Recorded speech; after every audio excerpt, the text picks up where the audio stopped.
Friendo, Steve here. And Larson. And welcome back to Going in Raw, the only pro wrestling podcast you need to be listening to. On today's episode, we've got the lowdown on last night's Monday Night Raw as Uncle Howdy makes his in-ring debut. We're going to talk about that and everything else that happened last night on Raw. But first, Larson, an important figure in the Going in Raw community, in the Friendo community, for multiple reasons. A guy who epitomized professional wrestling. Yeah. Sid Vicious, Psycho Sid, Sid Justice, just plain Sid. Sid Vicious. Sid Vicious, thank you. Passed away at the age of 63, according to his son on a post made on Facebook. He passed away after a lengthy battle with cancer. You know, obviously a lot of the friendos are reaching out to us because of, you know, sort of what he meant to our community, as you pointed out there on the video version of this, as we did an ad integration with Paint My Life. Paint Your Life, yeah. Paint Your Life, that's what it was. And they're like, hey, send us a painting to do, and then we'll do it. And so, of course, Sid, being kind of the unofficial mascot of the show, I photoshopped me, Larson, and Sid in a picture together and then sent it to them, and then they sent us the painting back, and it's really great. It's fantastic. Yeah, it's a real piece of art. It is. And of course, there was, you know, the Quizlemania gag where we would say, is it Sid? But there was something about this guy where he was off the charts with his presentation, with his charisma, and just the everything about this guy, including everything in his career from where he went, when he went there, and all the weirdness of the life of Sid, the career of Sid, was just so pro wrestling, which is such a weird industry. And that's one reason I think he looms large in our lore. Yeah, I think there's a variety of reasons that's the case. There's, you know, the stories. You know, he was, 6'9", 300 plus pounds. He was the very definition of a pro wrestling attraction. Yeah. You went to see him because he was larger than life, physically and in terms of his presentation, how he presented himself. He can be menacing, scary, imposing, hilarious, sometimes all within the span of about 3 minutes. Yeah. Yeah. You know, and I was going back and watching some clips, especially from his last run in WWE from 96, 97. Sure. And he got himself over. Yeah. There was a time where he was supposed to be the heel. He beat Shawn Michaels for the title at Survivor Series in 96. And the crowd was cheering for him. The crowd goes crazy for him, yeah. Goes absolutely crazy for him. He comes out to tag with, I think it's an 8-man tag. This is 97, I think. With Stone Cold. Crowd goes crazy. Yeah. He got himself over based on his presence and his charisma. Yeah. He knew how to drop a promo. He had camera charisma. He had a magnetic personality. And gosh darn it, man, when he was in the ring, you cannot look away. Yeah, that was the thing, is that he had that unique, we always refer to it here on the show as camera charisma, because it's that kind of thing where, like you say, you know, you can't turn away when he's on the camera. Some people have it, some people just don't. And he definitely had like 10 out of 10 with the camera charisma. But yeah, you know, all the stories about him, in terms of, you know, there's obviously the Arn Anderson incident, which is on the extreme end of things. You know, this guy was probably making money hand over fist in wrestling. You know, he was one of these guys who was just sort of plucked, and then Vince tossed him into the main event of WrestleMania, you know, because he main evented, I think, was it once or twice?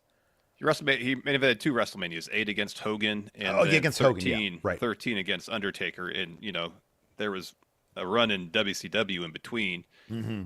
Here's another thing about Sid. Main event The whole reason that RoboCop got into the world of professional wrestling was to counter the strength of Sid. Right. Sid was so physically dominant that no other wrestler on the roster could counter his immense strength. Right. They had to call on a Hollywood legend. Yeah. RoboCop. Yeah, from the future, from the near future. Yeah, from the near future. So there was anybody who could possibly square up against Sid. Mm-hmm. Yeah, yeah. And so all these, and when he would go away for softball, it's like, wait, you're making tons of money in wrestling. You could be like the next Hogan guy. And then he'd be like, I'm going to go play softball. Who couldn't relate to that? It's like this guy is living the dream. It's like, yeah, Yeah. I know when I come back from softball, you'll just put me back in the main event. Yeah.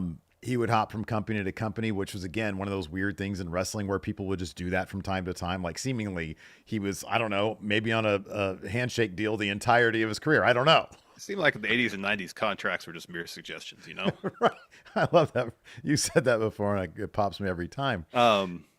Yeah, he very much encapsulates so much about late 80s, 90s pro wrestling Yeah. in multiple facets, Yeah. and it was great hearing stories or seeing clips of people relating stories about, we've seen him in shoot interviews. We never met him.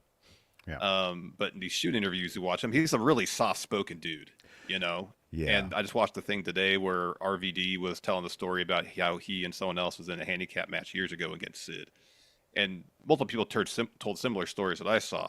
Or, after the story, he'd be like really appreciative of his opponents, go and thank them. I think in the RVD one, he said that Sid gave him some extra money to help him out on the road. Yeah, because they're enhancement talent at the time. Yeah.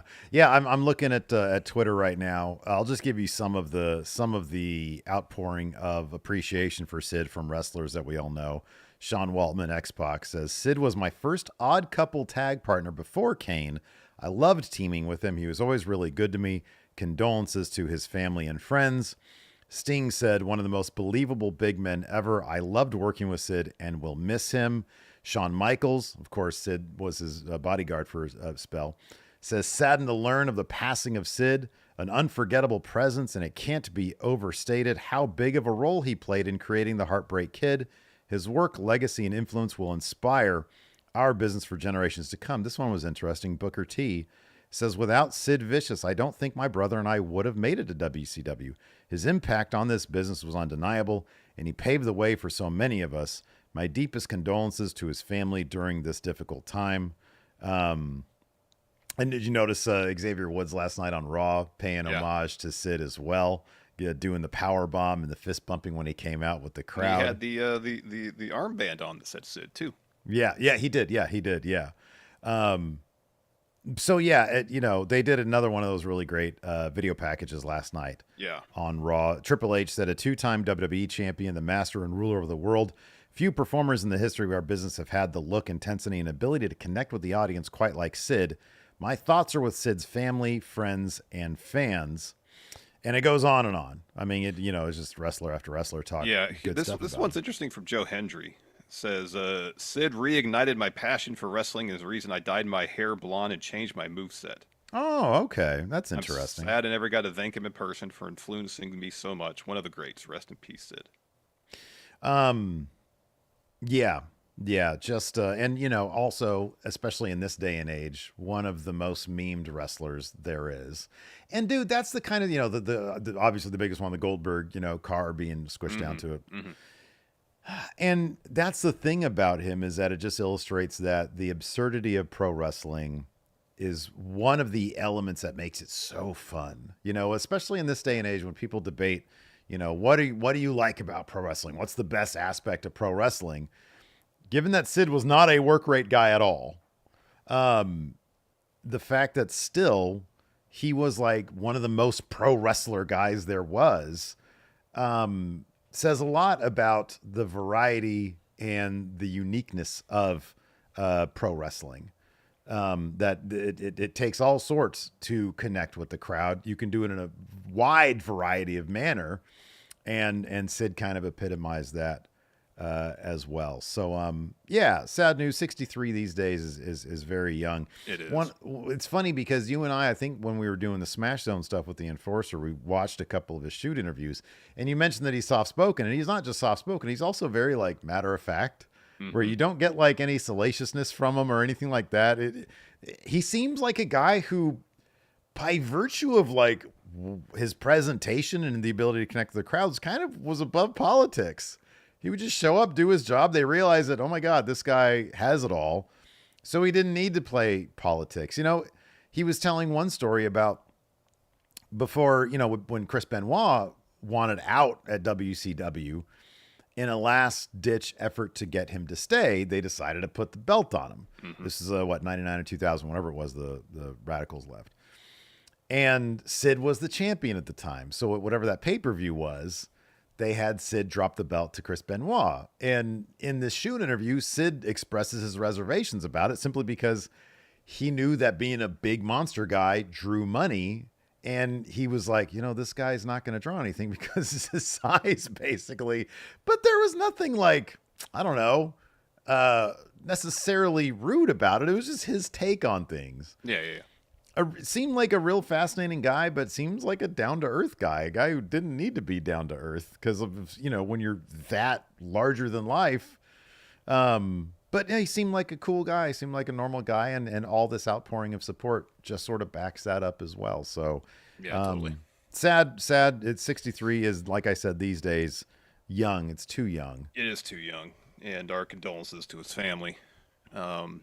It's a bummer that WWE didn't get him in the Hall of Fame so people could appreciate his career while he was still alive.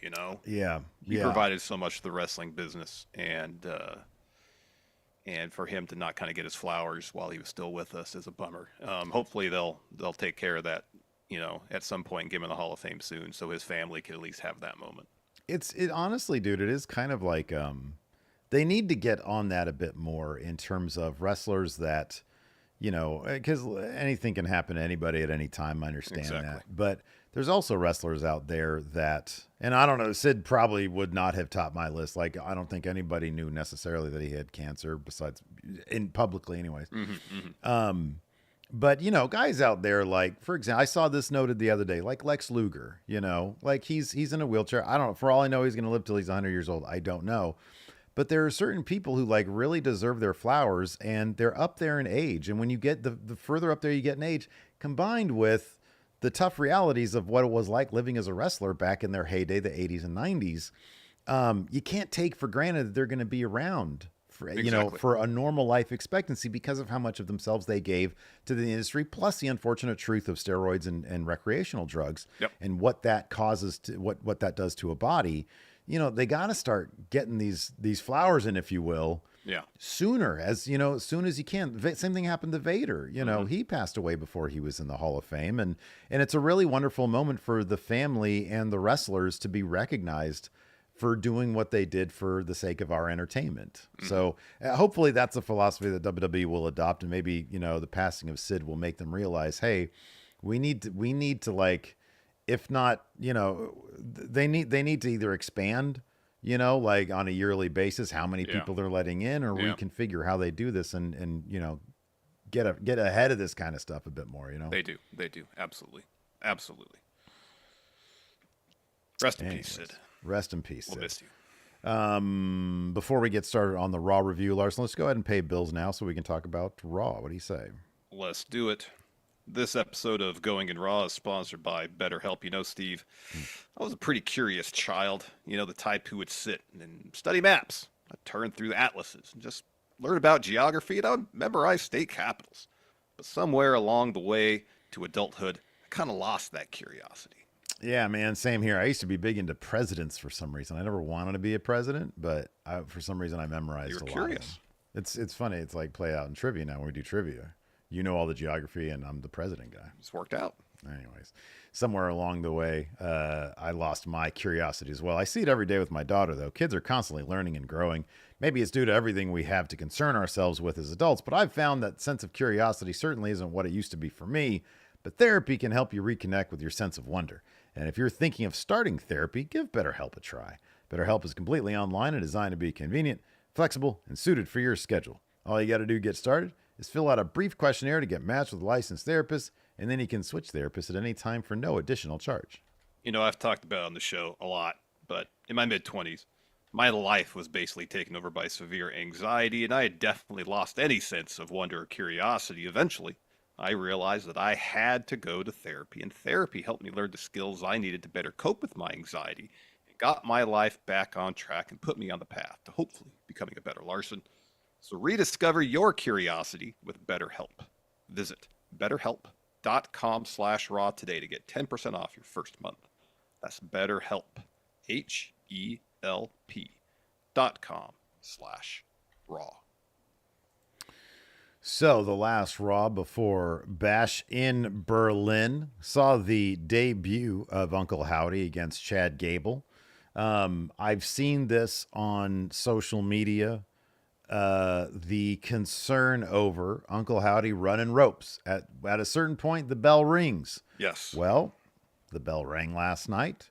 He ran some ropes, had a really fun match against Chad Gable, and got the win. What did you think of the in-ring debut of the character Uncle Howdy? You know, in terms of the wrestling aspect of it, it was a good match. It's for watching him wrestle, all I can think about is, gosh, it's got to be uncomfortable wrestling in that mask. You know, Was it largely because of the hair? Because I think Yes. the hair had a lot to do there were with that. several Because I times, kind of like at one point when they had the table spot, he got one of the lights stuck in his hair. yeah, That's attached to the mask. yeah.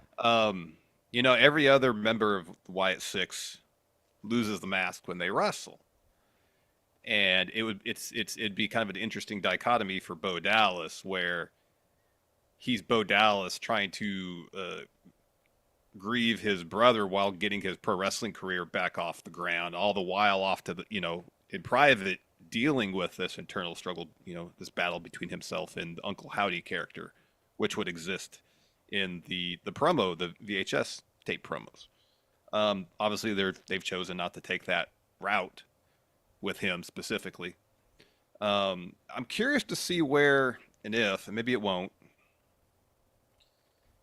if they will try to find a way to bridge the grieving process with the wrestling matches themselves, if you know what I mean. Mm-hmm. Like, is there a measure of soothing or catharsis that comes from these matches in terms of the grief or not? Because I thought going into this, that might be an interesting thing to explore during, and I know you know exactly how you do it. Well, To dude, kind of no. bridge the character and creative aspect with what we see in the ring. I feel to a degree that an attempt was made. He had, his gauntlet that he was wearing, they said was made from bits of the Fiend. The theme music, understanding what it's saying, how it was used before with Bray Wyatt. Go Let me ahead. ask you a question. So they had the theme playing, but then they had that, I don't know what it is. It almost sounds like a train going down railroad tracks. There's that loop, that background loop that's playing, that when they just have the single piano note, when they come to out for interfere to run into whatever. Oh, they yeah, just yeah. have the single piano note playing, but they have that loop of whatever that noise is. Okay, Kind of like yeah. a creaky noise under that. But when the actual song played last night, they had the same Oh, I creaky didn't notice noise. that. Okay. Yeah, and they weren't in rhythm with each other. Okay. So it was a bit distracting. It's a minor thing, but I just I noticed didn't. it. Yeah, I didn't. I'll have to go back and look because that's kind of Yeah. interesting. But between that, using Sister Abigail, and then in the end, and this really got me. I don't know. Maybe it's because of how 2023 was for us and for me. But like when I every time he does that entrance and I hear that song, I get a little misty eyed. I don't usually get that way with wrestling, but like given the real world events of Bray's passing and just how powerful that song is and what it means to Bo, I'm like, God damn, that it honestly does get me emotional. And the fact that, when he wins, they kick straight into the chorus. And it's so powerful. And he looks up and he points at the skies. And I mean, dude, I don't know. You're right. I don't know exactly how you could, lace the grieving process into the story of a match in terms of doing moves and stuff. But in terms of the stuff that you can do that's a bit more obvious, in terms of the ring gear, in terms of, the music paying homage, in terms of pointing out, and the doing the lantern moves too, yeah. in the Yeah. entrance. I feel like, so I don't know how deep they're going to get into, if it is going to end up being sort of a grieving process, but I feel like the whole thing feels kind of like a grieving process just by virtue of the way they're approaching it. And I don't know if there's going to be a more literal story involved with that or not. I'd like to think that there will be, but in terms of just this as being like a massive tribute to his brother, I mean, it's an A plus. I think that it's a hell of that they're doing a hell of a job. They're gonna figure that. I would be shocked if he didn't go backstage and say something. We got to do something with this wig. I was talking to Maggie about this last night because she was like, "Hey, what'd you think about this?" And my thought was, you know what? I'm cool with the mask because, like, you and I talked about. Well, the rest of the Wyatt Six don't wear the mask during their matches, and in fact, last night when they attacked, when they tried to defend him against American Made, who attacked, they were referred to as Rowan, Gacy, and Loomis, and they didn't have the masks on. And I'm torn on whether or not I think it would have been more powerful last night. I think I like the idea that, and I don't know if this is like what the intent is, but Bo's not ready to drop the mask yet. Yeah. And maybe that's the story, because the other guys, they're the support. They can drop, like they might have grieved as well, but they're not literally the family. They're not his literal family. Bo's the family. And this is his way of guarding himself against totally. That. And the build that they could tell with him unmasking, I think can be incredibly powerful. But in the meantime, they probably want to alter the hair, maybe make it like... Yeah, there's some practical aspects of it that I see. I'm like, it just can't be comfortable. It's got to be distracting. You got a light it's in your distracting hair for us to watch it. I couldn't imagine what it's like for him. I know. You got a light stuck in your hair. Yeah. While you're trying to do moves, land on it, probably doesn't feel very good. Just like very practical stuff that, maybe they might, after this first match, say, all right, how can we adjust to make this more comfortable for matches? Yeah. And I think there's could very well be something there regarding the mask and the purpose of it for his in-ring work. 1,000%. And by the way, can we please acknowledge Chad Gable? I mean, Fantastic. my God, just an absolute, this dude goes out there, he was on the fence about re-signing. Apparently he was convinced by Triple H, but dude, apparently it wasn't, hey, we're going to give you a title. We're going to give you a title run. We're going to give you the Intercontinental titles. No, you're going to be featured in a heavy way, storyline based. And just like Drew McIntyre, you're going to eat some L's, but my God, you're going to be featured, one of the more interesting guys. And we're putting you in that first feud against an A-story act in the Wyatts. And Chad Gable absolutely knocked it out of the park. That final punctuating Sister Abigail where he spiked himself, just phenomenal stuff. Just a really great first opponent for the Wyatt Six, both in the level of wrestler that Chad Gable is, which is off the charts, but also with the just diametrically opposed nature of American Made. Like, you couldn't think of a different style of faction to go up against the Wyatt Six, and them coming out, and when the Creeds have Bo down on the outside and they're ready to attack, and he just starts laughing because he knows that he's got his back up. The lights go down, they jump them, and there's that great bit where Ivy gets on Rowan's back and he just keeps on trucking and taking out the other guys. I thought that was even the overbooking nature, that aspect of it, I thought was really, really creative and really, really well done. Yeah. No, I mean, in terms of an in-ring debut, they pretty much hit it out of the park. Absolutely. Yeah, they did. And it's going to be interesting to see, obviously I feel like there's going to be a through line for a lot of the Wyatt Six stories. They kind of, we've seen the Wyatt Six symbol behind like Dakota Kai before she got hurt. During one of her promos. So it seems like the Wyatt Six is going to be potentially focusing on people who have turned their backs on their families. Right, yeah. Like Chad Gable, like, Dakota Kai kicking Bailey out of Damage Control. Let me ask you this. This is a silly question, and I don't know, maybe we've gotten on our question thread, but, WrestleJuice has a question for you. Sure. Who's his first loss? Because you set him up with a win in his debut. The other guys got their win in their debut. You don't want this to go down the road of Bray where he loses all of his big ones. How do you approach the win-loss situation with him? Now, if it's a situation where he loses the match but wins the war, so to say, go back to Bray Wyatt, WrestleMania 30. If John Cena had picked up a chair and hit Bray Wyatt with it and beat him there, then Bray Cena won the wins. match. Yeah. Bray was proven right. Yeah. You need a situation like that, I think, and that would probably really work where you get the sense, all right, he lost the match, but in a larger sense, he won. He came out of this being proven correct. I don't know what the exact scenario would be, but maybe if the thesis is Chad Gable, you're looking out for yourself, you don't care about your family. We saw that with Alpha Academy. It's gonna be the same here with American Made, and Chad Gable has to make the choice to protect the creeds or do something to get the win. Well, he chooses to do something to get the win. Sure, Bo loses, but in the end, at what cost does that come to Chad Gable? Something like that. It's almost as if I think we mentioned this before, but it's almost as if you would need, and I still really like this idea, which is why I'm bringing it up, and you just mentioned Chad Gable, because I feel like if the idea of the Wyatts is it's time to, he inflicts hurt so that others can heal. I think that's such a great idea. That's such a great theme that Chad Gable would need to realize, because the only way he can win, and you can win matches, lose matches, but if you've affected some change in the other person, if you bring Chad Gable to that realization that he really did his original family, the Alpha Academy, wrong.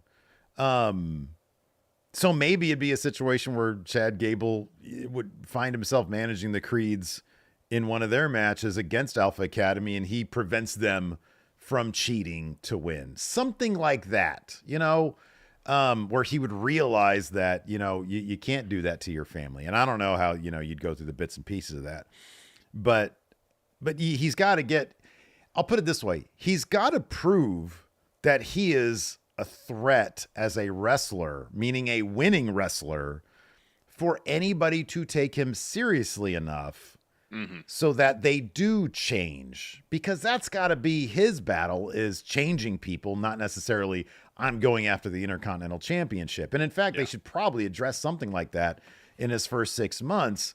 Because if he racks up a bunch of wins, then the question's inevitably going to be, okay, you're going to go for the world title. It's like, that's not why I'm here. I'm here for a bigger purpose. Yep. So I don't know who his first loss would be, but I agree. It needs to be for a reason. There's got to be a purpose to it. Yeah, exactly. It can't just be, well, you're just not going to win this match because there's greater stakes in play, like a title per se. Yeah, right. So, or we're pushing Braun Breaker, so he's got to win. Yeah, he's got to get a win over an established opponent. So guess what, Bo? Yeah, you're going to need a couple spears. Yeah, right. Yeah. Otherwise, on Raw, it was a lot of build-up to Bash in Berlin. We had Randall Keith Orton delivering kind of his thesis why that World Heavyweight Championship specifically is so important to him. You know what I realized when I went back and I was sort of looking at the notes before the show? As I mentioned earlier with the Sid thing, and I'm curious to hear what you say about this. When people talk about what is the most entertaining aspect of wrestling, and the idea that some people find the actual wrestling to be the least interesting part. Yeah. Right. Yeah. To me, it might be promos. A good promo like Seth, Punk, and Drew can get people talking for days. Those are so few and far between when it's just Randy Orton. And Randy Orton's a good promo. Yeah, yeah. But when even CM Punk, when he comes out and he's got nothing really more to add, which happens so often, good Lord, these things can be just time sucks, They can. I mean, I thought Orton did about as good as he could, given the material and the time he had, But, I mean, it flushes out his personal motivation, but at the end of the day, it's like, I want title, Yeah, it does. It doesn't really. And like I said, he's a good. He can talk. Yeah, but there wasn't really anything else added to it. Get more often than not, if you put someone out there with a microphone in their hand, they have to talk for 5 minutes. It's hard. It is. Hard I'm not saying it's easy. Unless you have really good material to work with. It's tough. I thought Drew did great in his promo last night. I thought he did fine, but again, it was the kind of thing where I'll just give you the situation I was watching it in. Lacey took Bama to soccer practice last night, so I stayed home and watched Raw live, and they came home probably 3 minutes deep into Drew's promo. And I was like, I could go to my office so that, because, they always like to talk. Mm-hmm. I could go to my office and keep on watching this. And if it was compelling, I probably would have. But I was like, he ain't saying anything new right now. I'm just going to go ahead and pause this and watch it, later. Yeah. And if it was the Drew Punk Seth promo, the first one, I'd have been like, this is compelling. I got to go watch this. I'll talk to you guys in a sec. Yeah. But yeah, man, most promos, when it's just like, hey, you've got 7 minutes to go out there and just talk. I would at that point, like, the wrestling is more compelling to me. And I'm a big fan of the wrestling. I love the wrestling, and that is one of the most entertaining aspects of it. But yeah, man, those promos just, boy, they can just slow things down. Yeah. And it's one of the downsides to WWE's established visual language of professional wrestling is they have their tropes when it comes to their segments. Mm-hmm. Again, it's like fly on the wall stuff, man. Have people having conversations backstage. Yeah. That we're not supposed to maybe see or hear. That's far more interesting in terms of a presentation. Yeah. Even if Drew is just doing a soliloquy with that bracelet or something, frame it differently, stage it differently, rather than just someone coming out there with the mic, because nowhere else except in the world of pro wrestling would something like that happen. Mm-hmm. Someone just comes out in front of a large group of people at a sporting event and just talk. Yeah, right. Maybe we need more of that. I'll be honest with you. 7th inning stretch, guess what? Relief pitcher. You get 5 minutes. You're not singing "Take Me Out the Ball Game." You're having a conversation with your audience. If it's, man, could you imagine this? Between the third and fourth quarter of a Kings game, we're playing the Warriors. Draymond comes to the middle of the court with a microphone. Oh my God, the heat, Larson, the heat. That'd be amazing. They should do that. Maybe it is a good idea. I don't know. It's a great idea. Because they haven't done it. Right. We've seen it a lot. Could you imagine Jordan back in his day? It's like his Hall of Fame speech every game. Every game. He just point out everybody on the other team. You wronged me. You wronged me. Oh, and you did this to me. Just because he's in Chicago doesn't mean he's going to be a babyface. Where's Jerry Krause? He'd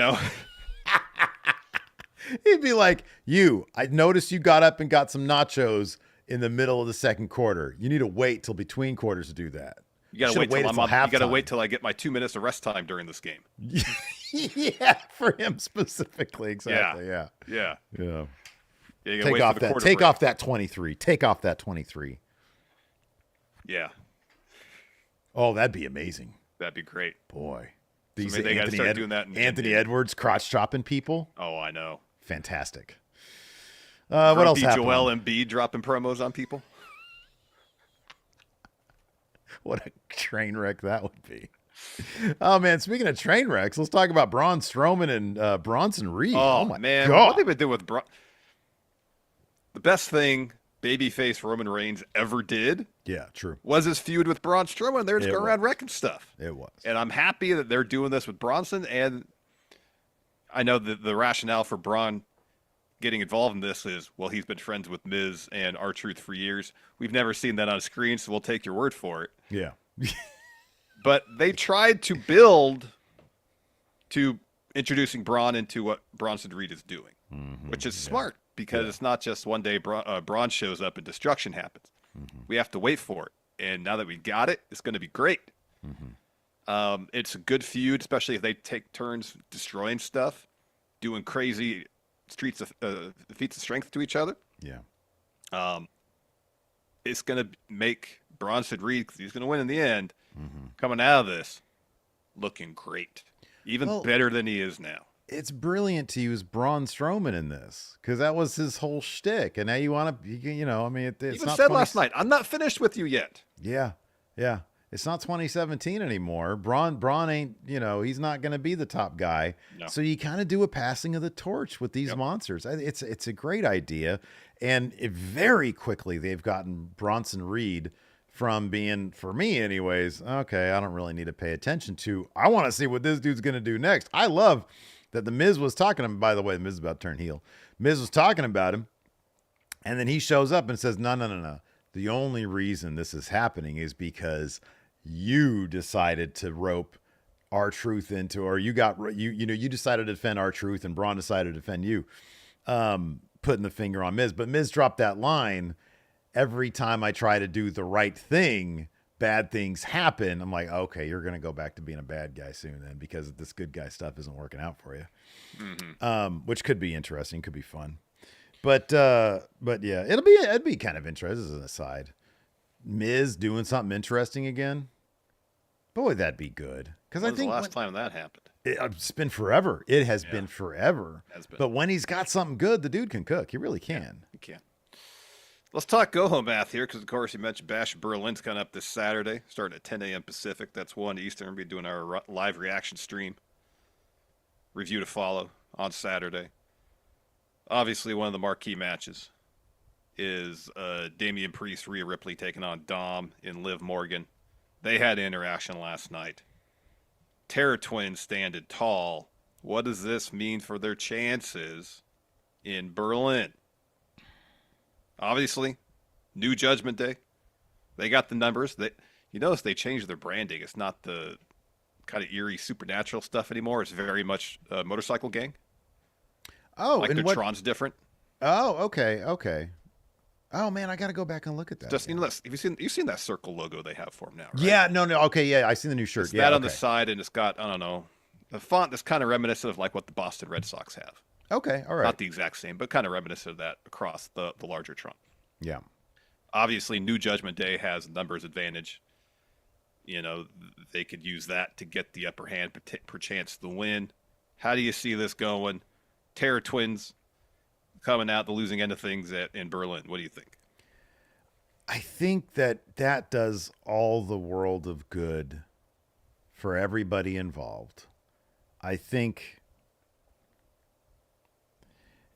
they need Judgment Day needs desperately legitimacy. More than anything, they need legitimacy. They can't be hapless anymore. They really can't be. I like that they've got. Number one, I like that I did notice this when they came out during their entrance. Liv was given top billing. She was given the final, which is good. She's a world champion in the group. But I like Finn being front and center with that title. Him being sort of the main spokesperson for the group, I think is great. I mean, the only question is like, how would the finish go and who would eat the pin there? Yeah, no. Because you don't really want that for Damian. I think Rhea is completely off limits for eating pins. I don't think Damian is. I don't think they want that like very often at all. But like you said, you got the numbers. Like you can do that, and maybe that will motivate a Finn versus Damian match at Bad Blood. I think that's probably maybe an obvious one. Mm-hmm. But the thing also that Judgment Day getting over on Rhea and Damian is Rhea doesn't have a claim then to another shot against Liv Morgan. You need to keep that match from happening for a while, I would think. Probably till WrestleMania at this point. I would think you'd have to, Rhea would have to win the Rumble, or they do a thing where maybe Liv says you get one more shot and this is your last shot. You can, as long as I'm champion, you can't fight for the title or something like that, unless they can override that with the Rumble win. I don't know, but yeah, you got to. I think Judgment Day, they need that legitimacy, and I know they got it to a degree last week with the big beatdown, but yeah, you need it with a pay-per-view win. Yeah, agreed. I suppose we can jump into it. Show kicked off with Braun, American Breaker, American made, and then Braun Strowman, as well as Bronson Reed. So we've had Braun, and Bronson here all in the opening of the show. I mean, I love it because I know that it would trigger the living shit out of Vince McMahon. It really would. You think he watches the product, dude? No. You don't think so? No. Wow. Yeah, I don't know. In any event, opens up with Judgment Day. They get in there. They all have their little spiel. Finn says, "Let's remind everyone what we're all about. Roll the tape." We see the beatdown. Carlito says that's cool. JD talks some shit.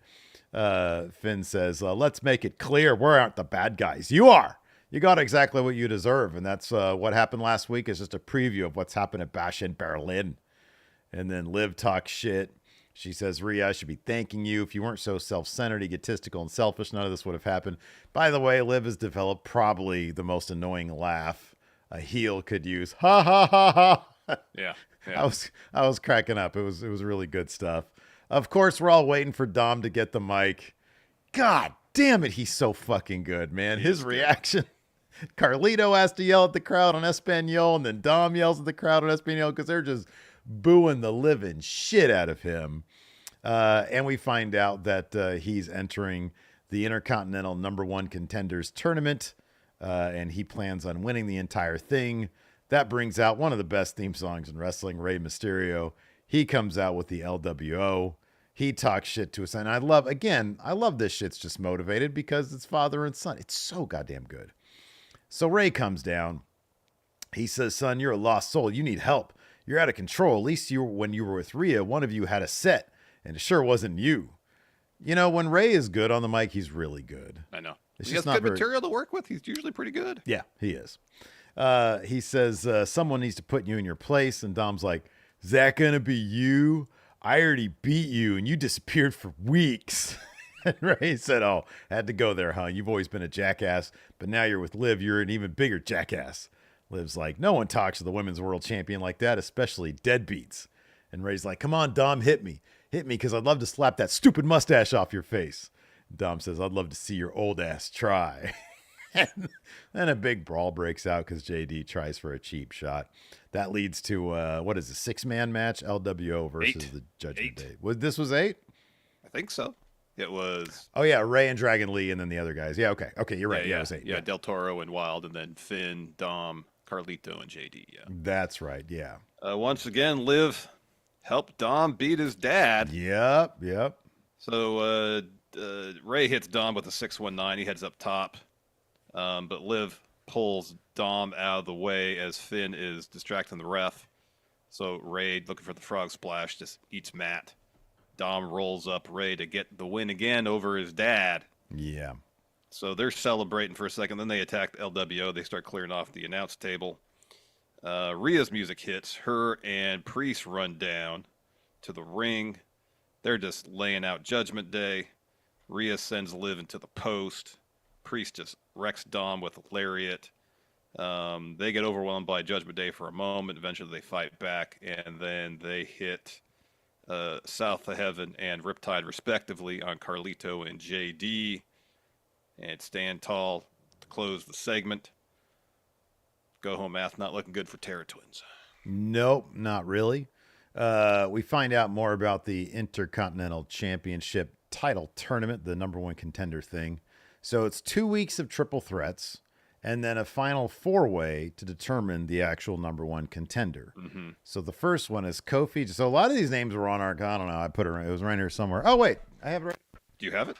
So we were expecting one-on-one matches, like a proper tournament, not. Yeah, we only had 8 people when we were first figuring this out. So there's going to be 12 in it. 12, yeah. Yeah.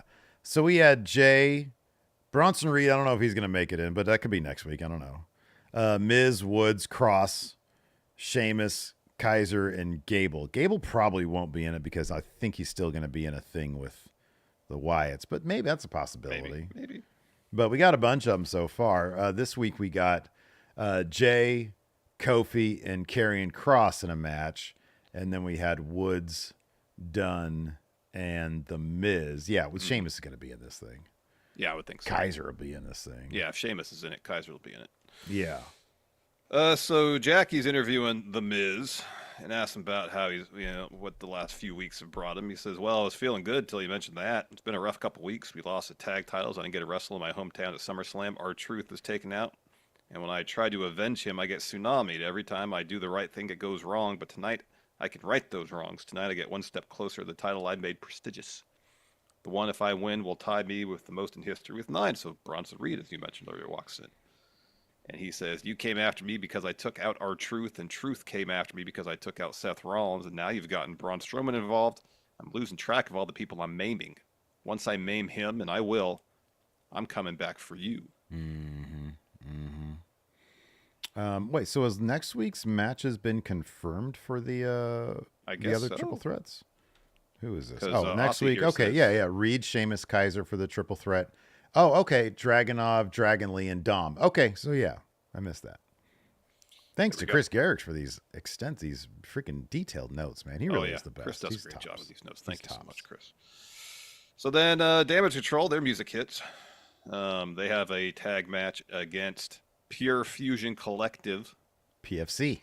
coming up shortly. Before that, we see the New Day backstage. Xavier Woods is warming up.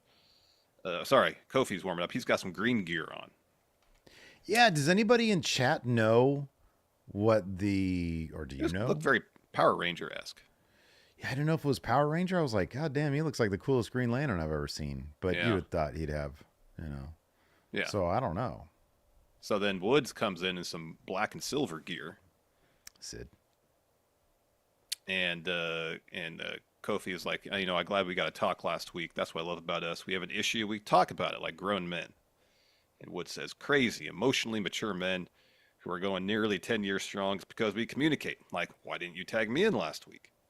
And Kofi says, yeah, we talked about that. It's because he was closer. Woods says, I get it. You didn't see the footage anyways tonight. Huge night. Tonight we've got Kofi and Xavier Woods, both with shot to be number one contenders. Kofi says we have not one but two chances to bring it to the house of the New Day. And they do a little hip swiveling. But then Kofi is like, hey, what's with the gear? I thought we had a thing we agreed to. And Woods is like, oh, no, I got my guy to make this. Yeah. Ooh, yeah. Well, also, the flip side, not just Sid, but being a bad guy, maybe. Exactly. Yeah. Ooh.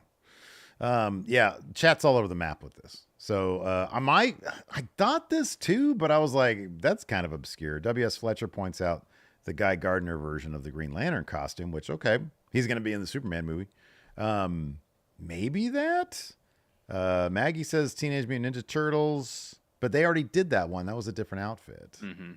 And then people are saying also the Green Power Ranger because he's going to turn heel like Tommy the Green Ranger, I guess, turned heel. Oh, W.S. Fletcher says he posted a picture of Guy Gardner. Okay, then that's what it is. All right, that's that. Because yeah, the sort of like jacket thing that yeah, like the leather jacket type, zip up type thing. That is fucking rad. That is awesome. Did Kofi put the Guy Gardner picture, or did Woods? Oh, was it? Yeah, which I don't know. But that's awesome. That's super obscure. Not going to be very long though, because that Superman movie comes out. Everybody's going to know the glory of Guy Gardner. Anyway, he was the one with the bowl cut, right? Yeah, dude, he was my favorite. He got knocked out by Batman in the Justice League comic back in the day that I loved so much. It was great. Anyways, he was a dick. So then we had backstage. We've got PFC, and Kathy is interviewing him. Asks about their impact so far, and Sony's like, maybe all the people sitting at home, ask them what impact we made. Why don't you start with Dakota? She may never walk again. Shane is like, ask Selena whose arm I own and I added to my collection. And then Zoe says, or Caden and Katana, who are sitting at home broke mentally and physically. And Sony says, they're so pathetic, can't even show up. How's that for an impact? And then Shayna says, Damage Control, want to step up? Shoot your shot. They did, and then they won. Damage Control did. They did. I know. Which I love, man. Dude, Io and Kyrie, they're two of my favorites, man. So they are good. just amazing. They're amazing. And I don't want to see Damage Control just fade away because they're great. I know. At the same time, though, it's interesting that they have Pure Fusion Collective feuding with Damage Control. Neither of these teams can really afford L's. Somebody's got, I know, but people, some people just gotta lose. Some people gotta win. No, I understand, but you're trying to establish Pure Fusion Collective. Yeah, but next week they got Zelina Vega. Shayna's got to win that, right? Are they just gonna lose a lot of matches? Could be. I hope not. Maybe they realize the name is not that good, so rather than changing the name, they'll just break them up. Oh wow, that'd be a bummer because, at least they're on TV doing something. No, they're great. They're not going to break them up. They'll keep them together. I wouldn't think so. They should change that name. What they should do is change the name, and then they start winning. Oh, it was I the mean, name that's all the thing. along. It was the name. Just change to Pure Fusion. Pure Fusion's a good name. It's a better name, at least. You know what they really should do? Because when they first started, they didn't really say what it meant, I don't think. They were just like, we're badasses and we're Pure Fusion Collection. And Yeah. it's like, okay, what is it? Because it Collective. means something like a fusion, the martial arts, whatever it is. I don't know. I'm an idiot. Yeah. Let me, same with all the other wrestling fans. We're all dumb. Let us know what this means, damn it. Please, please. We thirst for knowledge. Exactly. We need a mission statement. That's what we need. Yeah, exactly. Other than we're putting the locker room on notice. That's what everybody says. Everybody does that. Everybody says that. The Give us entire something new. locker room is on notice from like 50 different people. Yeah. Anyways, Zelina. That was after the match. No, that was during the match that she came to ringside. Io hits a moonsault on Shayna to get on the floor. Then Kyrie covers Zoe to get the win because she hits her with the inside elbow. It's a fun finish. That finish was great. The camera work was awesome too. They had the overhead shot. Yeah, that was cool. That was really cool.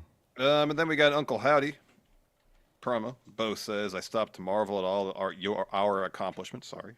Nearly stepped on a serpent. We won't make that mistake again. The false prophet continues to reveal himself to the world, masquerading as a loving shepherd as he marches his lambs into the mouths of wolves. Bond forged in the tears of the innocent. It's not a family. It's blasphemy. Chad, we've given you chance after chance, inflicting fear and suffering, yet you refuse to remove the scales from your eyes. Your arrogance is like a beast risen from the sea. We must cut off the head so the blood of the damned rains down, washing away the sins of the wicked. I accept your challenge, your invitation. This is more than a reckoning. This is a purge. Uncle Howdy says, there you are. There you are. Yeah. Yeah, that was good. I love that VHS stuff. Let me ask you, this is the nerdiest question. Sure. How do you think they filmed it? I think they actually shoot this on VHS. You think so? You think they got like there's an a texture original to thing? it that seems like it's better than just a filter. I'm curious because I was thinking about that. I was watching it last night. I was like, there's also a lot of fidelity to it, which made me think it was a filter. What But if they God shoot a damn, VHS and then upscale it? Oh, wow. Yeah, maybe. I don't know. Kinda I mean, curious about that. I watch on a relatively small window on this monitor. It's like I cut this monitor in half, and half of it's. I watched it in my bedroom on the So I giant gotta do one, that. man. Oh, it's beautiful. Because Sure you it saw is. you saw the two. It's We humongous, haven't it's talked too about much. this on air. Like you have an IMAX theater in your bedroom. when you were over to film some stuff last week, I wanted to get your reaction to it, so I was like, "Come to the bedroom." And so I put the old 75-inch that I thought wasn't working. Well, oh boy, that thing works. So I put it in the bedroom. It's amazing. Lacey was giving me so much shit about it before when I suggested it. She's Yeah. like, no, come on, put stuff on the dresser. I'm like, look, can I just try it? And if you hate it, I'll get rid of it. I'll figure something out. Now she's into it now, huh? She loves it more than I do. It's huge. It's humongous. It's so stupid. Oh, man. That's 50% larger, I think, than the largest TV I have in my house. Yeah. And that's not even the largest TV I got in my house. I know it's not. That's the thing. We got just a little 15-inch plasma we've had since 2009. Hey, those plasmas are so legit. Yeah. They Looks great. hella work forever. Yeah. And the image is awesome. It is, yeah. I have no reason to get rid of it. Yeah, right. No, hey, if it works, it works, man. Exactly. It works great. Anyways, after that, we see Drew McIntyre in nothing but a black leather vest and black jeans. Again, Sid-esque, but he's kind of worn this outfit before. So he comes down and he just talks a lot. Golly. He's talking about Punk's promo from last week about, as he refers to it, the sentimental part where little Timmy flew 239,000 miles from the moon to worship his Lord and Savior. I mean, is he saying anything that's really going to push the story along? No, but he knows how to deliver an entertaining promo. Oh, he's entertaining as hell, yeah. So he does the old CM Punk sit down, cross-legged. He says, "Do I have your attention now? I'm not doing a bit or being cute and telling the truth. CM Punk is scared of Drew McIntyre. Don't believe me? The fact he keeps attacking me from behind every chance, and the reason he keeps going even though he's scared is because of you fans. Do you know what an enabler is? Of course you don't. It's somebody who encourages someone to do something detrimental to their well-being. He says, every time you chant his name, he gets this big ego. He makes dumb decisions like challenging me to a strap match. When he sobers up and thinks, oh, hell, Drew's going to kill me. And I am. That's going to be on all of you. So he keeps on going. And then Punk's music hits. Drew tosses the mic. Punk just shows up behind him. He was hiding under the ring. He was on social streaming media. it on Instagram, too. Oh, was he streaming? That is hilarious. I didn't know that. That's funny. Yeah. So he lashes Drew. Punk tries to get the bracelet. Drew hits a Glasgow kiss. Drew takes advantage, lays into Punk on the announce table. He grabs the strap, but he takes so long looking at it. He gives Punk a chance to come to. Hits Drew with a back body drop, which is pretty huge. Yeah, on the announce table. Yeah, on the announce table. And then Punk just starts whipping Drew over and over again. And then he starts wailing on the guards, which apparently Adam Pearce tweeted out. He's going to get fined for that one. And yeah, so, you know, I love this blood feud. I think it's really awesome. Does it spin its wheels every once in a while? Sure. But you got this big match coming up in Berlin. So the winner will be determined by touching turnbuckles. Mm-hmm. Yeah. Oh, there's the Judgment Day, Tron. Yeah, okay. I sent it to you. If you believe yours is the only way. So then we had a Braun Strowman promo video package. He says, Bronson Reed, you think you're someone because you put Seth on the shelf? Talk about bullying me. This isn't the playground. I'm not a child. Tonight you'll find out why they call me the monster amongst monsters. And then we cut to Jey Uso in the concourse. Yeet. Yeet. He has his entrance for his triple threat match against Karrion Kross, Kofi Kingston. Winner advances to the fatal four-way, determined new number one contender for Intercontinental title. That's the one. That is correct. Fun bout. Yeah, that was a lot of fun. I liked it whenever Jay and Kofi worked together because I always like when they reference the history between the New Day and the Usos because it's so rich. There's so much there. Oh, yeah. No, absolutely. Karrion Kross makes me laugh so much, too. He is legitimately so funny. And, like, you can hear him, like, with his little quips, you know, running around the ring and stuff like that. They need to lean into that stuff, man. I know. He's so funny. He's so good. I know. And it's funny, too, because when he came in, he didn't have the rest of the Final Testament with him, and it's a triple threat, so it's a no DQ. Mm-hmm. And, like, look, I hope that Ellering stays with AOP. They really try with the tag division, but they can stay together and not always have to be together. You just let Cross and Scarlett get some of that chemistry on screen. God damn, dude. They'll get over just like that. That. I know. They're really charming. They are. So the finish saw Jay missing a splash, but he ends up hitting a spear on Cross.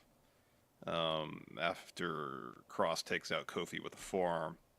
And then Jay goes up top, hits the splash to get the win. We see a quick Instagram promo from Gunther. And then we get Randall Keith Orton making his way to the ring. He has a promo next. And pretty much what he was laying out here is the World Heavyweight Championship, the title itself, means a lot to him. It was the first belt that he won. Yeah. He was, he had his name engraved in the title first then. He was the last person to hold it before it was merged with the WWE title. And he says once he saw that they were bringing it back, he wanted to get it, but at the time he was laid up after back surgery. Now that he's wrestling again, he says, new World Heavyweight Championship, new title, new legacy. I want my name engraved on that belt too. Yeah. Yeah. And he says Gunther's trying to make it personal, talk about my past mistakes. He had a good, he says, you talked about my family, my demons, and you're right. I faced my share of demons, and each demon was tougher than you'll ever be. I beat those demons, which is why I'm going to beat you and be a 15-time world champion. And he says, of course, I'm beat you in the most dangerous letters in sports entertainment, RKO. Yep. Yeah. No, I thought it was fine. He's a good talker, but again, it's the kind of thing where it's like, you kind of know he's not really going to say anything new or necessary. So, but it was good. I kind of feel like they probably should have had Gunther there for the go home, though. You know, he's already in Europe, though. Yeah, advanced scouting in Europe. Anyways, I do like that they also, I think during, like in the lead up to this segment, or during his entrance maybe, Michael Cole's really putting over Gunther's history in, you know, Germany. Obviously, because he's Austrian, but he really made a name for himself in Germany. Yeah, WXW, yeah. Mm-hmm. Yeah. So after that, we see backstage Pete Dunne warming up for the triple threat. Get a tail of the tape for Bronson and Braun, and then Braun's music hits. But first, before that match, we get an Unholy Union promo talking about Jade and Bianca. Says, just because you want to be the best doesn't mean you are. We're going to expose you for the frauds. Kind of standard bad guy stuff. They'll probably do some stuff on SmackDown. Yeah, I would think so. For some go home math. You gotta think Bianca and Jade are gonna win those titles back. You gotta think that's gonna happen. You think so.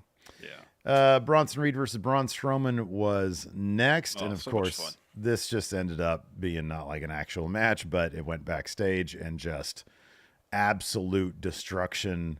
This was awesome, and it all led up to Braun hits a choke slam on him on the car.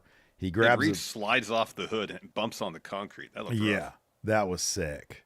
Braun grabs a big piece of a truss, throws it at Reed, gets out of the way. Strowman pounces him over the car. Oh, that's what Reed slid off. Yeah.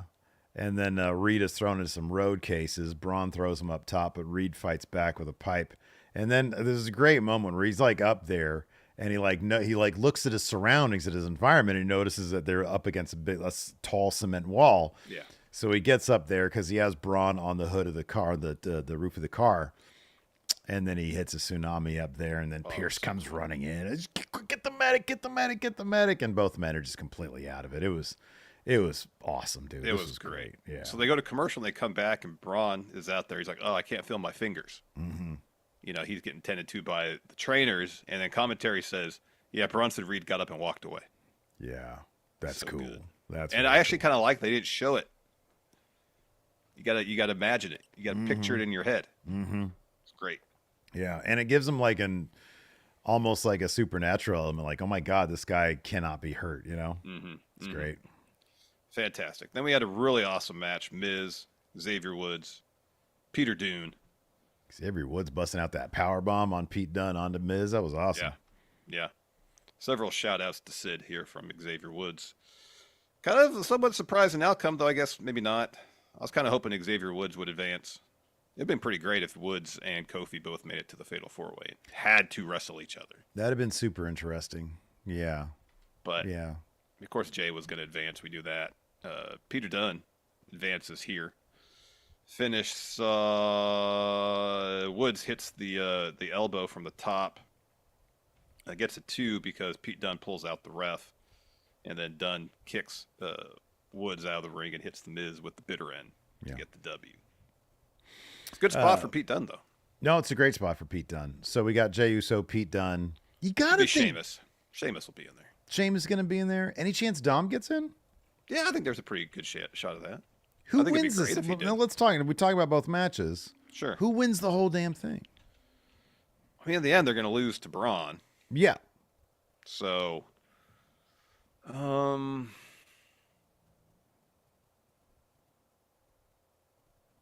they're not going to have Jay win again, are they? And just have him lose. No, I think it's going to be Sheamus. Yeah, that'd be a good idea. I don't think, number one, Sheamus could retire tomorrow. And I know he hasn't won the Intercontinental Championship. At this point, you don't need to do that. He's not going to you don't have him beat Braun for it. No. You use that story of Sheamus never having won it to get that doubt into people's minds. Oh, maybe he's going to win it here. I think it's a great story. Sheamus just has banger matches all the time. Not to steal his phrase, but it's true. And that's a great match, him and Braun Breaker, and possibly like a feud that might extend a little bit longer. I kind of feel like it's going to be Sheamus. Could be. It's my guess. Could be. So Braun Breaker has an interview backstage with Jackie, and she's asking him about the tournament. And he says, "Oh, great work from both men. Jey Uso, yeet. Pete Dunne, hard fought, bruiserweight. Last week, Jay ran his mouth about me and my title. Watch your mouth, Jay." He says, "No yeet to Jay. No yeet. There's never been a member of your family that's ever beaten up one of mine, and you aren't going to be the first. Pete Dunne beating me? Come on, I don't think so. Whoever wins, I promise you. I am that dude, that dog." He actually arrived at the arena with a dog. He had a dog on an incredibly short leash. This thing was, I don't know if he knew how to retract it, or what's the opposite of retract? Extend it. I don't know if he knew how to extend it because like there was literally no, like, it was just one of those, retractable ones. Yeah, not a lot of slack to it. Yeah. Yeah. Didn't look Maybe like he's training it to walk near, like right next to him. Oh, that could be. He could be, yeah. Training it to heal. Yeah. He says, I'm the Intercontinental Heavyweight Champion. The worst is yet to come. So. And then, you know what? To his credit, he didn't even have to say his line. The crowd just knew to start saying it. Just barking. They're just barking. Yeah. They're not really saying anything. They're just barking. Then we got American Made. American Made. They're working out. Gable says, howdy, you call me a false prophet. I'm not the one who hides behind a mask or sends my family to do my dirty work every week. That's all you. Completely false. I know the man behind the mask, though. The bell is going to ring and the lights will go on and people will see you're an ordinary guy. You're going to tap out like an ordinary guy because you face somebody extraordinary tonight. Someone who will lead the Creeds and Ivy to greatness. Tonight you find out Chad Gable is American Made. American Made. American Made. Yeah, man. We see the Terror Twins. They have a promo, one of these nicely filmed promos with a really nice camera. Priest says, the Judgment Day gave us an explanation. They think we're the bad guys. Damn right we are. Rhea says, it never felt so good to be bad. You made us the villains you can't live without. Priest says, you want to play victim? Tell you what, Bash at Berlin, you don't have to play nothing because we'll make you the real victims. And then Rhea says, we didn't get to where we were in WWE being good guys. And Bash in Berlin, the Terror Twins show no mercy. And then Rhea tries her absolute damnedest to get through one line of Spanish. Just slowly and just with every ounce of concentration. Oh, man. Yeah, that was pretty great. It was. Then we got the Sid tribute. And Michael Cole told the story about when he first started with WWE. The first person to greet him, Sid Vicious. Yeah, that was a weird little bit of trivia right there. Because I was like, man, wait, when was Sid in the WWF? Through 97, I guess. 96, 97, yeah. 96, 97, yeah. That's crazy, dude. Main event of WrestleMania, and then was like, yeah, I'm going to skip out on the Attitude Era. I know. Then we have our main event, Uncle Howdy versus Chad Gable. There was some overbooking here. We had the White Six, we had the Creeds, we had Ivy Nile. In the end, though, Uncle Howdy gets the win. So Loomis flies in and takes out the Creeds. Gacy and Rowan join in. Ivy jumps on Rowan, but he just keeps on beating up Brutus with Ivy on his back. Gable puts Uncle Howdy in the ring, goes for a moonsault but misses. Howdy hits Sister Abigail, covers to get the win, then poses as the show goes off the air. Yup. Yeah. Yeah, the crowd was super into this. Glad they had a really good crowd. Where were they last night? They had a really Providence, Rhode Island. Oh, there you go. That's right. Yeah, killer crowd last night. Well done, everybody. Well done. Anyways, would you like to answer some questions, Mr. Yes. Justin Sider asks here, do you guys have any favorite Sid matches? His two matches with Shawn Michaels are pretty solid. Survivor Series 96, Rumble 97. Those might be his two best matches in WWF, WWE. He was in 92 Rumble. That's a great match. Yeah, that's true. I'd have to go back and look because, like, when you think Sid, you don't think, "Oh man, what a terrific match!" That match where he and Dan Spivey were facing jobbers, and the one jobber wouldn't sell, so they beat the shit out of him.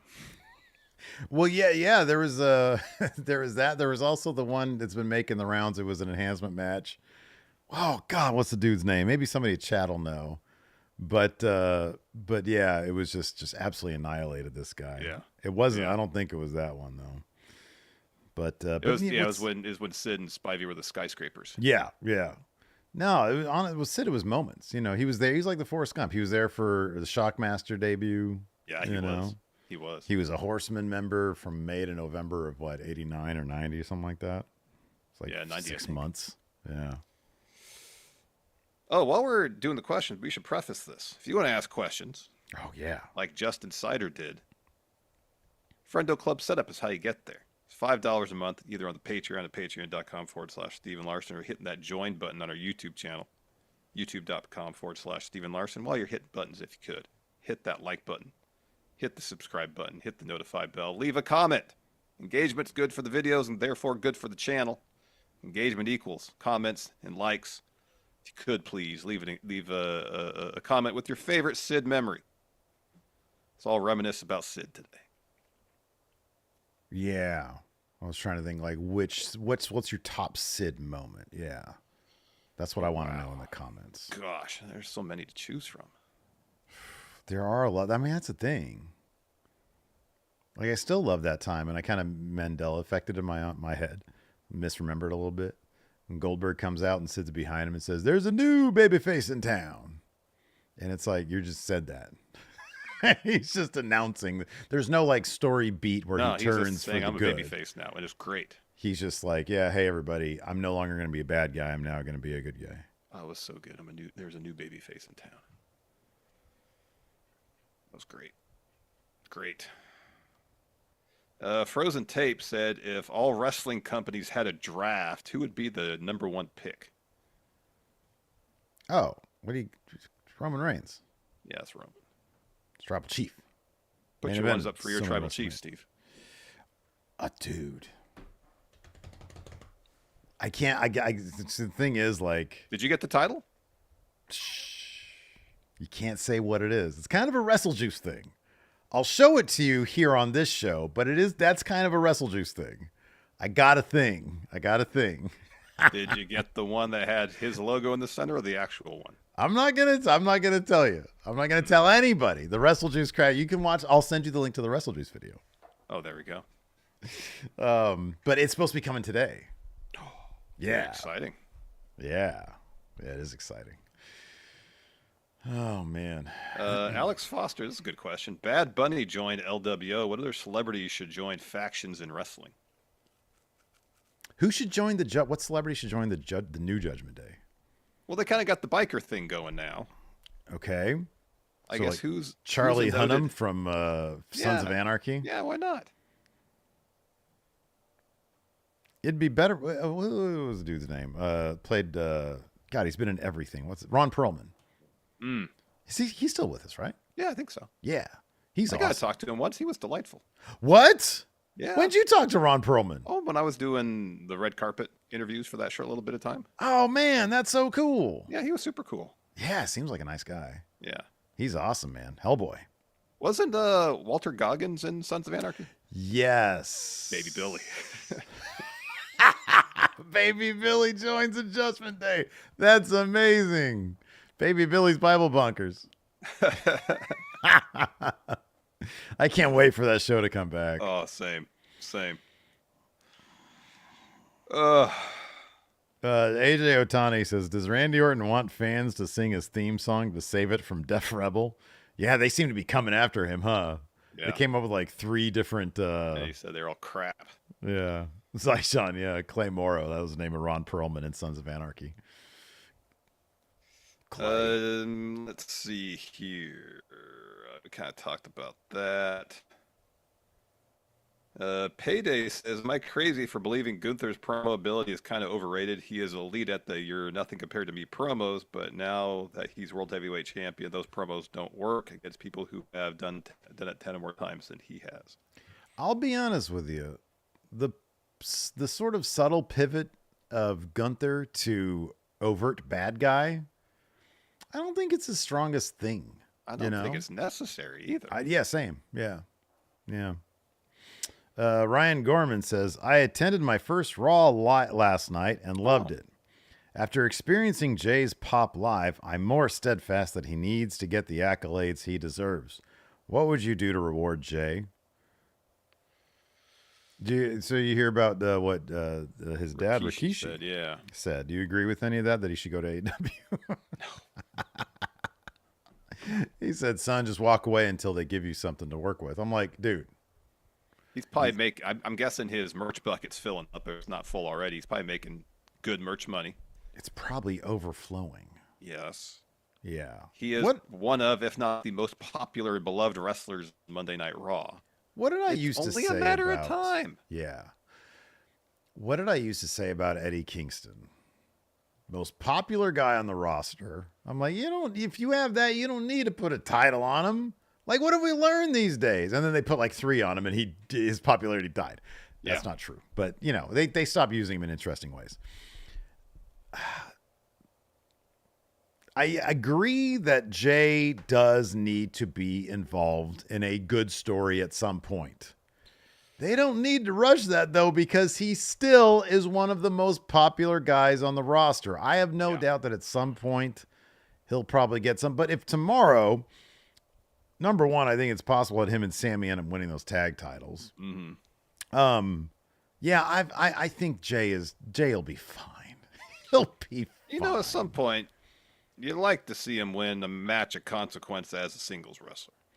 And that doesn't have to be for the world title, You want him to have the big moment. And I'll be honest with you. Let me ask you, if his match against Jimmy was just a killer match, it was just a banger match. Yeah.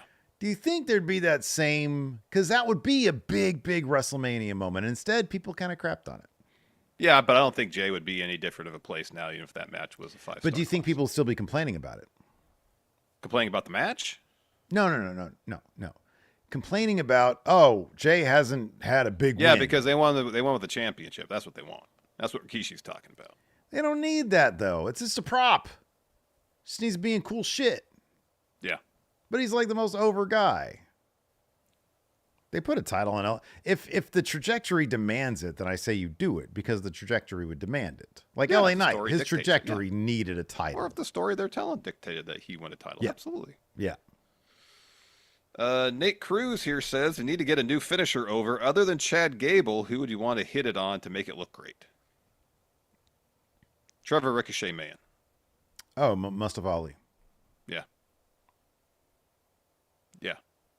Jonathan Vieira says, if you guys were to make a video action figure combo pack, what attire and accessories would you include? Accessories. What accessories? Our dogs. Our dogs. Oh, that's good. It'd be like the Giant and Rey Mysterio, but it'd be like us and then our dogs. And then whatever title you want, we could put Big Red in there.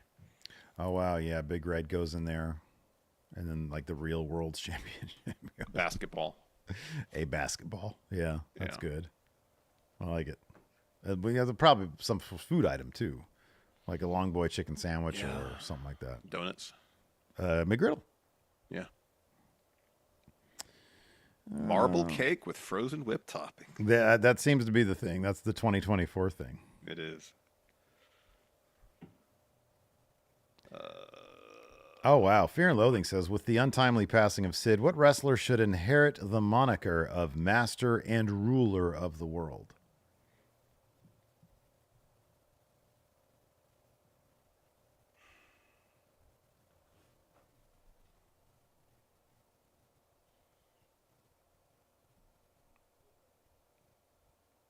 I mean, could that work for Bronson Reed?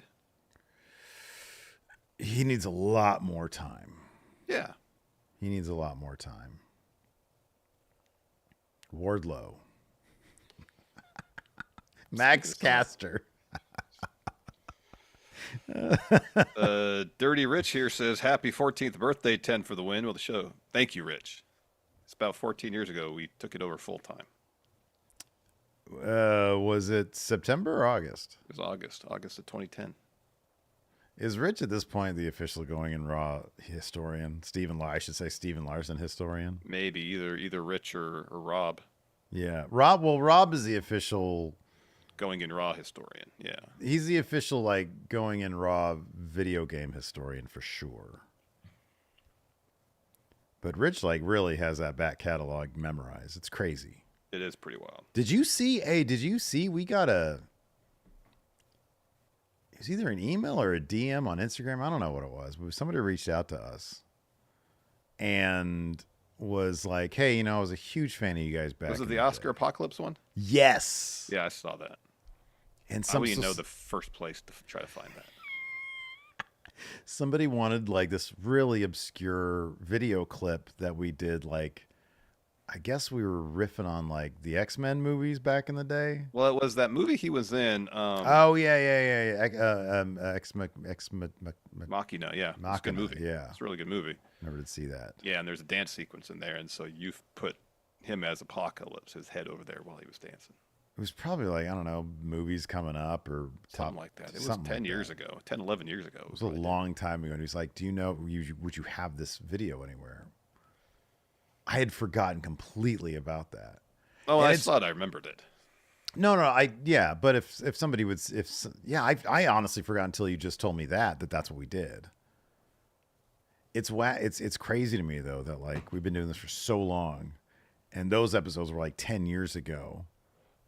That like people grew, like thousands of people grew up watching that shit. Yeah. And there's like people out there who have that one in joke that I have forgotten about, but I wrote and made. Yeah. Because you can't find them anymore. Nope. Oh, goodness. Well, let's see. Oh, wow. Blind Cinephile Javier says, what would have been, who didn't fill out his predictions form, says, what would have been a dream match you would have liked seeing Prime Sid against today? Oh, good question.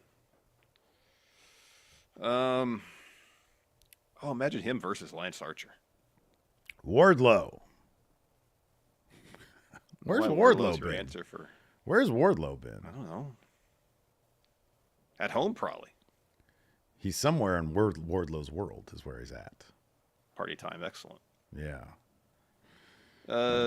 Joe Gall here asks, any reason why No Mercy isn't part of the predictions challenge? I thought it was Sunday after Berlin, but I could be wrong.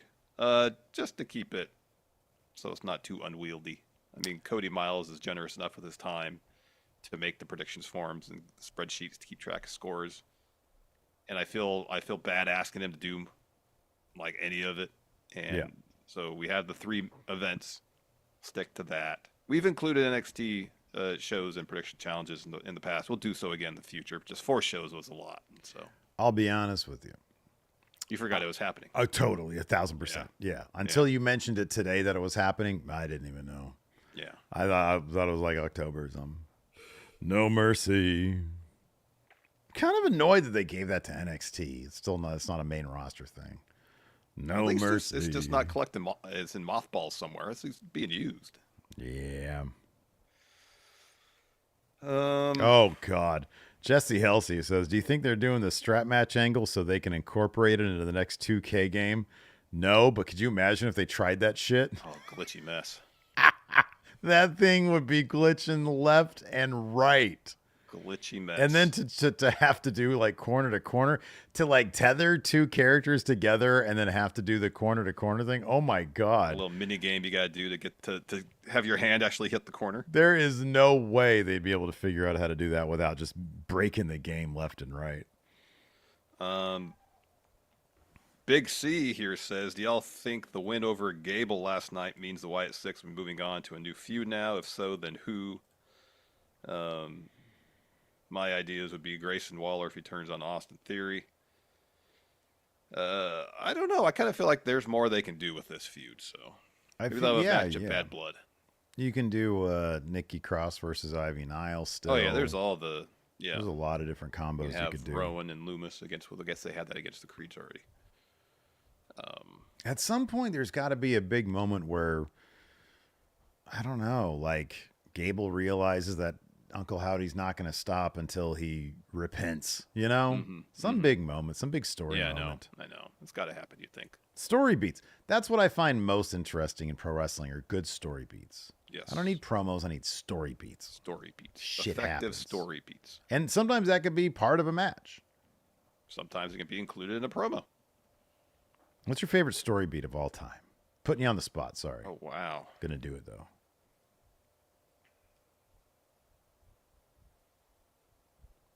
You know, it might be when we thought Sami Zayn was kicked out of the bloodline. Instead, he was honorary Uce. Oh man, that was such a good That one. segment is so good. It is so good. It is so good. You know what I would consider kind of a story beat, but it's part of a match? Is when Triple H and Shawn Michaels lay out The Undertaker with their finishers, and he still kicks out. That was Oh awesome. yeah, that was God great. damn it, that was an end of an era. Another great one is when after Kenny and Hangman lost the tag titles, and Kenny let Hangman fall. Oh my God, that was so good. Yeah. Oh, here we go. Clown says Sandman's kid joins Raven. That's a hell of a story beat right there. That was a massive story beat. It'd be great. It'd be so much. That would have been so much more effective and powerful if he was still Surfer Sandman and he just said, "That's bogus, dude." Oh, you're harshing my vibe. You're harshing my vibe, kid.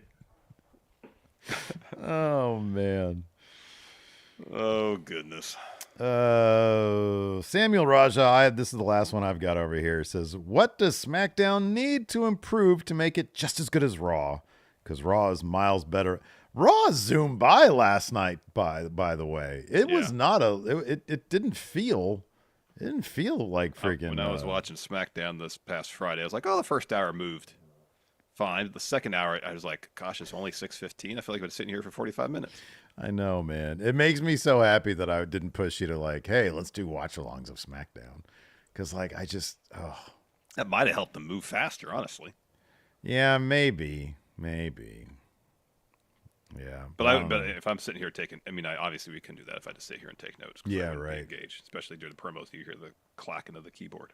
Yeah, for sure. And then people are like, why aren't you guys talking? Because there's a promo happening. God damn it. We're listening. We have to listen to what they say. Exactly. So we have to talk about it. Do you have any more questions over there? Everything else it looks like we covered on the show. So all right. Well, hey, do us a solid.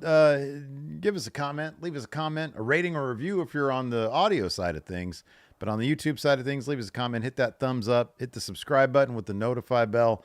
Of course, on our schedule for the rest of the week. Tomorrow we will be doing our NXT review live. On Thursday, we'll be doing our AEW Dynamite. Dynamite after All In should be a big one. We'll do that live. Friday night, are we doing we're doing a SmackDown review, right? Friday night? Friday night, we're doing a SmackDown review. And then, of course, Saturday bright morning. and early on Saturday. Yeah, maybe. 10 a.m. Maybe McGriddle. Maybe McGriddle from Berlin. I'll be down for a McGriddle. McGriddle or donut, I don't know. One of the two. I think I'd probably fuck it. Maybe both. Yeah, why not? You only live once, Steve. Yeah, but I want to live a while. That's the thing. Like, it'd be one thing if I was like 85 years old, then it's like, fuck it. I'm on borrowed time anyways. Yeah. Well, you'd be, about 10 years past life expectancy. So. I know, right? Yeah. Anyways, that's going to do it. Thanks, everybody, for tuning in.